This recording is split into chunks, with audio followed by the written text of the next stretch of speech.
It began with silence, the kind that follows a layoff notice, the kind that seeps into factory floors once humming with life. In Ingersoll, Ontario, dawn broke over the GM Brightdrop plant with half its gates open and an LED sign flickering one haunting word. Paused? For most Americans, it looked like another headline in a long list of industrial casualties, another victim of globalization, tariffs, and political theater. But what came next wasn't collapse, it was reinvention. While Detroit panicked, Ottawa adapted. While Washington argued, Ontario acted. 3 years earlier, this very plant had been a billion-dollar bet on the future of electric vehicles, a showcase of the so-called US-Canada partnership that was supposed to drive the continent into a clean energy era. But when Trump's tariff machine roared back to life, 25% on steel, aluminum, and EV parts, that partnership cracked. Costs skyrocketed, suppliers folded, and GM hit pause.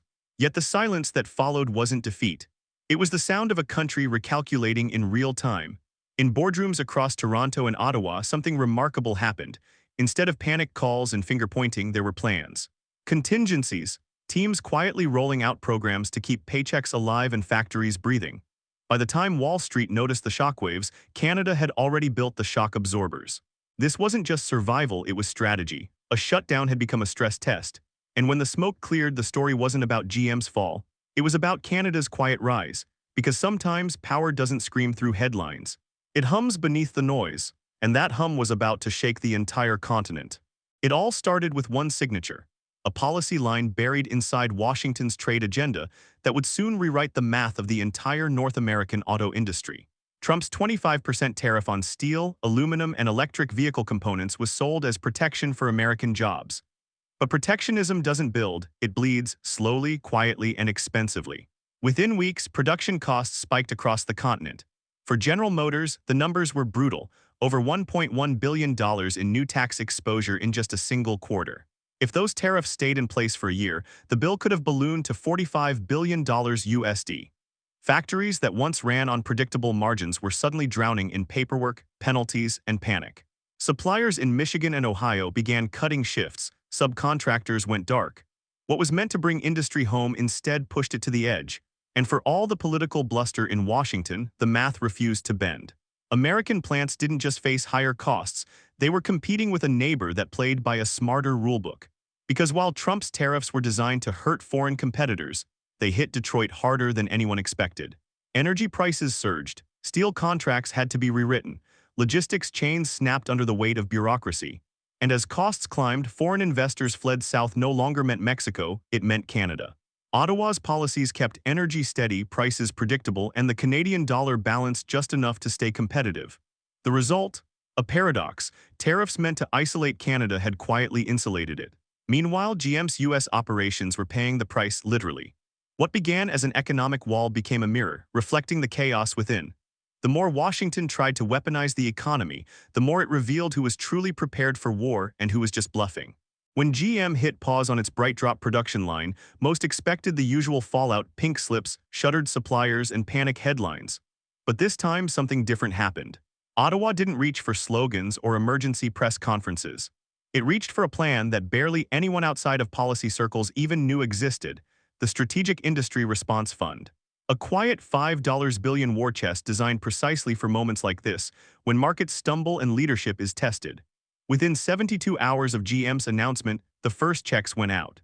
Parts makers in Windsor, logistics firms in Guelph, and EV startups in Hamilton all received stabilization grants to keep workers on payroll and machines running. No red tape, no photo ops, just precision. Behind the scenes, Prime Minister Mark Carney's fingerprints were everywhere. He'd built his career on managing crises through calm design, and now that philosophy had become government policy. Rather than flooding the system with bailouts, Ottawa moved money like a surgeon, not a firefighter. Each dollar was targeted to prevent a layoff before it began. Provinces matched the effort. Ontario doubled its Regional Adjustment Fund to $1 billion and froze industrial electricity rates overnight. Within 5 days, nearly 400 workers from the Brightdrop line had been retrained into battery diagnostics and logistics roles. A transition so smooth it barely made the news. Carney called it stability architecture. Economists started calling it the Ottawa model. Where Washington swung hammers, Ottawa built cushions. Where Trump fueled chaos for headlines, Canada turned crisis into coordination. This was more than an economic rescue. It was a live experiment in policy discipline. And as the headlines screamed about GM's shutdown, Carney's quiet plan was already turning that shutdown into a stress test, one that Canada was built to pass. While politicians in Washington scrambled to spin narratives, Canadian unions were already rewriting them. Inside the GM Brightdrop plant, the Unifor union didn't protest or panic, they executed. Buried deep within their labor contract was a rarely used clause known as the replacement vehicle provision, and Unifor pulled it like a lever. It forced GM to either compensate workers for halted production or assign a new model line to keep them employed. That one clause flipped the script. Instead of begging for aid, workers suddenly had bargaining power.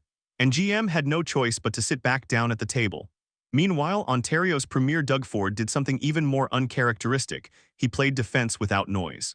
Overnight, his government froze industrial energy rate hikes, protecting thousands of small suppliers who would have otherwise collapsed under rising costs.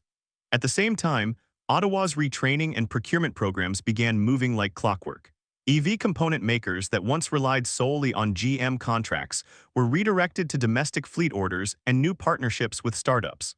Local warehouses took over distribution chains once dominated by Detroit, keeping the ecosystem alive from within. Economists would later call this the shock absorber model, a circular economy of policy and pragmatism. Ottawa funds, provinces stabilize, unions enforce, and suppliers adapt. Every link reinforced the next, transforming what could have been a domino collapse into a loop of survival. Across the border, the same model didn't exist. Michigan and Indiana bled contracts, subcontractors went bankrupt. But in Ontario, the system held not because of miracles, but because design beat reaction. It was a masterclass in coordination, not chaos, and it proved something quietly radical. That strength isn't just about having the loudest leader, it's about having the smartest system. A system that bends before it breaks. The next challenge didn't come from Washington, it came from nature. In the brutal January of 2025, southern Ontario plunged into freezing temperatures that tested every promise of the EV revolution. Electric vans that once glided through city streets began to crawl, sputter, and stall. Batteries lost range, efficiency plummeted, and headlines were quick to label it the death of Canada's EV dream. But instead of retreating, Canada turned the cold into a catalyst. What began as a technical problem became an engineering revolution.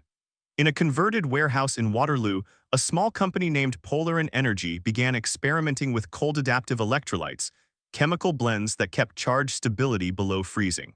In Quebec, Hydro-Quebec's research arm developed heat recycling modules that redirected waste warmth from EV motors back into the battery core, turning each vehicle into a self-heating system. Meanwhile, Purolator and Canada Post quietly swapped hundreds of vehicles for hybrid hydrogen fleets to maintain delivery schedules. The transformation was subtle but profound. Instead of freezing progress, winter forced evolution. Globally, countries scrambled for answers. Nordic automakers leaned on grid heating. Japan optimized circuitry. But Canada chose the material route, chemistry over circuitry, blending thermal science with practical fleet management. The result was the birth of the Northern Operating Model, a playbook written in sub-zero conditions that turned the country's greatest weakness into its defining strength. Every frozen morning became an experiment. Every delivery made at 20 below zero became proof of endurance. Canada wasn't just surviving the cold, it was learning how to thrive in it. And in a world racing toward electrification, that lesson mattered more than any subsidy or slogan. Because when temperatures drop, only one question remains: who really knows how to keep the lights on? When GM hit pause, many believed Ontario's auto industry would crumble overnight. Instead, it revealed something extraordinary, an industrial ecosystem that could breathe on its own. From St. Thomas, where Volkswagen's $7 billion battery plant began taking shape, to Windsor, home to the massive Stellantis LG Energy Solution factory rising by the riverfront, Ontario's auto corridor pulsed like a single organism. And right in the middle stood Ingersoll, the quiet town where GM's Brightdrop once rolled out electric vans. These three hubs formed what experts now call the EV Supercluster, a synchronized network linking engineers, electricians, and suppliers in a rhythm no border disruption could silence. When tariffs, energy shocks, and even winter storms hit, the system didn't break, it flexed. Suppliers switched seamlessly between contracts. Engineers who once built drivetrains for gas engines began wiring EV power modules. Colleges from London to Sudbury turned classrooms into crash courses for battery diagnostics, graduating technicians faster than plants could hire them. The coordination was so fluid that a stamped part in Guelph on Monday could be installed in Windsor by Wednesday without crossing a single customs gate. Ontario's secret weapon wasn't just innovation, it was consistency. The province's electricity grid runs on over 90% carbon-free energy, offering stable prices that average 25 to 35% lower than comparable U.S. industrial states. While American factories faced deregulated chaos and rolling brownouts, Canada powered its EV boom on predictability. Global investors noticed. Every megawatt-hour of clean power shaved borrowing costs. Every ton of carbon saved translated into cheaper financing. Policy consistency became currency. And as Washington swung from tariff tantrums to political turmoil, Ontario quietly became the beating heart of North America's new auto era, a pulse steady enough to keep an entire continent alive. The transformation didn't start in the factories, it began deep underground. In the frozen rock of Sudbury and the lithium flats of northern Quebec, Canada was quietly redrawing the industrial map. What once flowed to foreign refineries now stayed home. For decades, Canada exported raw ores and imported finished technology. But by 2025, that logic flipped completely. Nickel, lithium, and cobalt, the holy trinity of the EV age, were now being refined, processed, and assembled within Canadian borders for the first time in generations. It wasn't just economic reform. It was an act of national independence. Ottawa called it refine in the north, assemble in the south. The formula was surgical. Battery chemistry labs in Montreal linked directly to cell plants in St. Thomas and Windsor, where finished modules powered fleets rolling out of Ontario's EV corridor. For the first time, Canada wasn't just participating in the electric revolution, it was leading it. Exports to the EU surged as European markets demanded carbon-certified vehicles built under transparent green supply chains. By 2026, Canada was on track to ship its first fully carbon-certified EVs across the Atlantic, something even the US couldn't claim. Follow the money and the strategy becomes unmistakable. Public investment now outweighed private capital by 14%, not because Ottawa wanted to control business, but because it wanted to control destiny. By holding the upstream, the minerals, patents, and pricing power, Canada secured leverage that once belonged to China. It wasn't protectionism, it was insurance.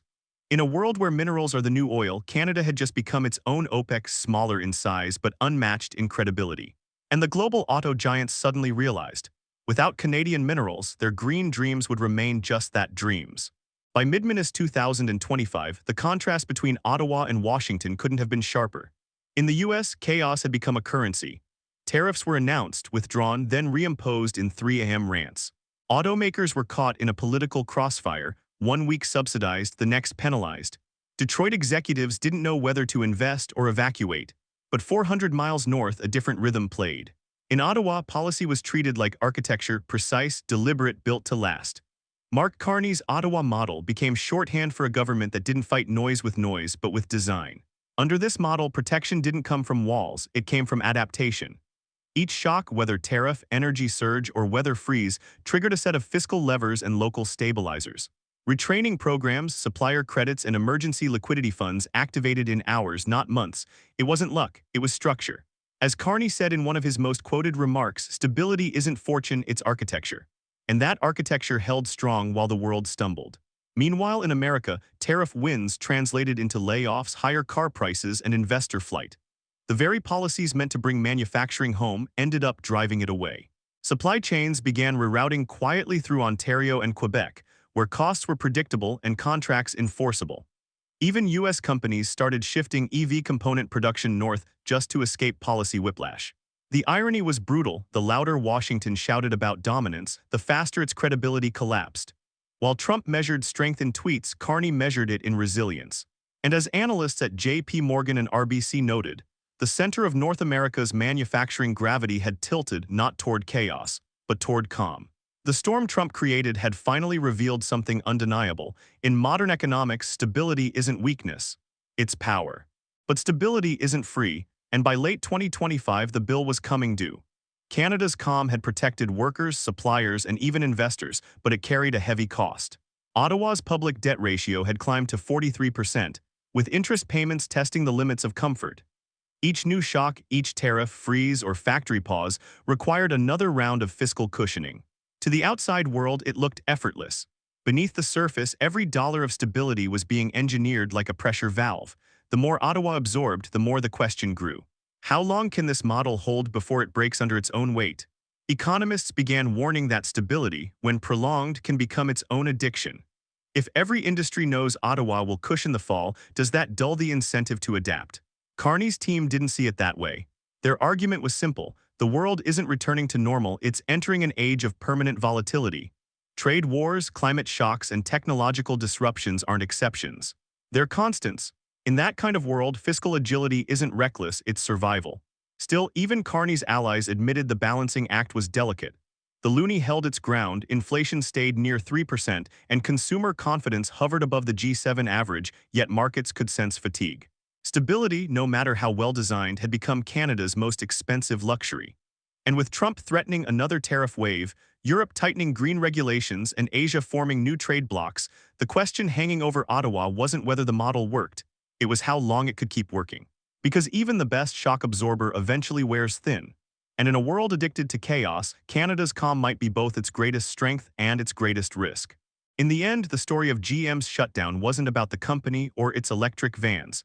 It wasn't about Trump's tariffs or even the raw numbers of layoffs and losses.